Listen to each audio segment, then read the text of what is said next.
El expresidente costarricense Oscar Arias, Premio Nobel de la Paz, publica en la prensa española una columna titulada El fin inminente de la revolución bolivariana. Y dice lo siguiente: es hora de adoptar un régimen que se sostenga de una vez y para siempre sobre valores democráticos. En Venezuela están en prisión algunos líderes opositores como Leopoldo López desde el 18 de febrero del año pasado. Incluso en las últimas horas fueron a Caracas a tratar de visitarlo en prisión dos expresidentes, el chileno Sebastián Piñera, el colombiano Andrés Pastrana, y no se les permitió el acceso en día de visita a la cárcel. ¿Cómo valora usted lo que está pasando en Venezuela? El deterioro es, yo diría, creciente, diario, en valores democráticos. La concentración de poder a estas alturas es prácticamente total.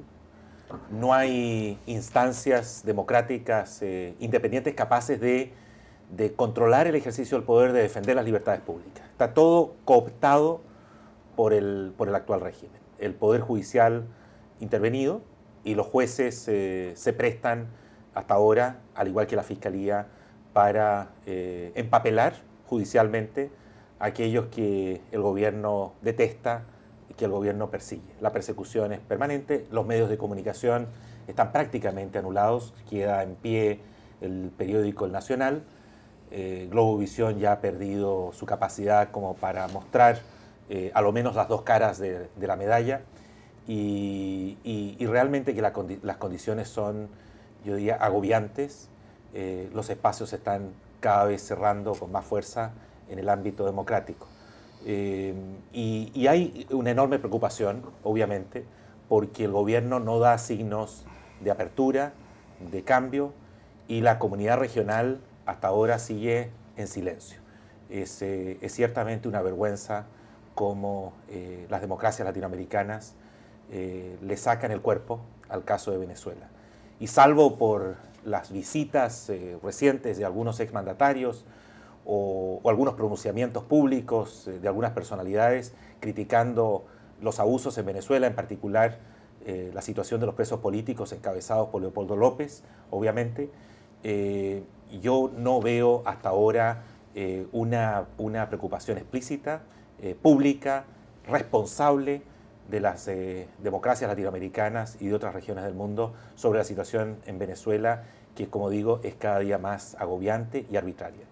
El presidente venezolano Nicolás Maduro, refiriéndose a esa visita de Andrés Pastrana y de Sebastián Piñera, dijo que estaban financiados por unos grupos que quieren dar un golpe en Venezuela y que reciben dinero del narcotráfico.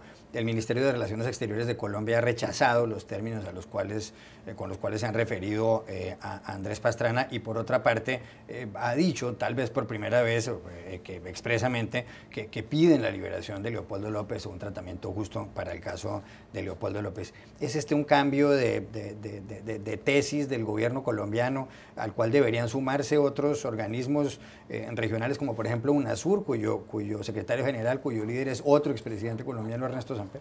No lo creo. Yo creo que son algunos gestos producto de los excesos del gobierno de Venezuela, de los insultos de ese gobierno. Sin ir más lejos, hace un par de semanas el canciller de Chile, en una entrevista con un medio local, dijo que Chile estaba dispuesto a promover el diálogo. Nada más razonable que una expresión de esa naturaleza, y que para eso estaba dispuesto conforme al mandato de UNASUR. Y eso le costó una agresión verbal muy fuerte de la Cancillería venezolana, que felizmente Chile la respondió también, yo diría, con mucho coraje, defendiendo lo que es los principios del derecho internacional. La estrategia del gobierno de Venezuela es, ante cualquiera que cruza la raya, se van con todo encima, con todo tipo de insultos, asociándolos al narcotráfico, en fin, qué sé yo, cuando lo cierto es que los que tienen que rendir cuentas frente a la corrupción del país, justamente al narcotráfico, a la inseguridad, es precisamente el gobierno de Venezuela.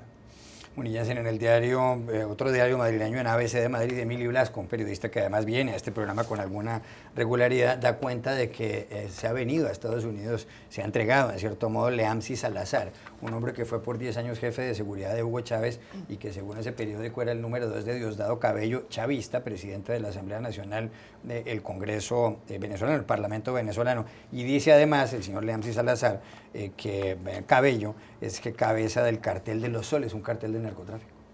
Es quizás una nueva muestra de las pequeñas fisuras que están empezando a surgir en el chavismo como resultado de la crisis. Es alarmante que esta información sea pública y que yo no creo que sea hoy la primera vez que las autoridades de Estados Unidos o que el sistema de justicia norteamericano estén enterados de esta noticia. Y creo que los Estados Unidos saben mucho más sobre las operaciones de narcotráfico del gobierno venezolano de lo que sabemos nosotros. Lo que sí es interesante es uno siempre se pregunta por dónde va a caer el régimen de Maduro. ¿Va a caer porque se le va a colapsar la economía? ¿Va a caer porque las manifestaciones en las calles se van a desbordar? ¿Va a caer porque hay una oposición sólida? Y no parece haber una respuesta. Quizás sea dentro del chavismo que empiezan a generarse estas fracturas que sean los que eventualmente terminen con esta situación que parece tan insostenible. Pablo Pardo. Sí, a mí el artículo del presidente Arias me parece que la principal tesis que él tiene es que el colapso económico por la caída del precio del petróleo va a llevar un colapso político en Venezuela. Sin embargo, hay que entrar en una distinción muy clara. Si Venezuela es una democracia, eso es muy probable que suceda. Si es una dictadura, no. Las dictaduras aguantan los colapsos económicos muy bien, salvo cuando se produce, digamos, un colapso súbito, inesperado, en un momento de expectativas al alza, como por ejemplo en Indonesia en el 98. Tenemos el ejemplo de Cuba, que algunos consideran un modelo para Venezuela. Cuba aguantó un colapso económico absolutamente espectacular en los años 90. Tenemos el ejemplo de Rusia, ahora mismo Irán ha aguantado una serie de colapsos económicos y estoy citando además Rusia e Irán porque son países que junto con Venezuela están ahora mismo creando una especie de conspiración enloquecida de que la caída del precio del petróleo forma parte de una guerra económica de Estados Unidos contra ellos, cuando en realidad es Arabia Saudí que quiere fastidiar o liquidar a los productores de petróleo de Estados Unidos.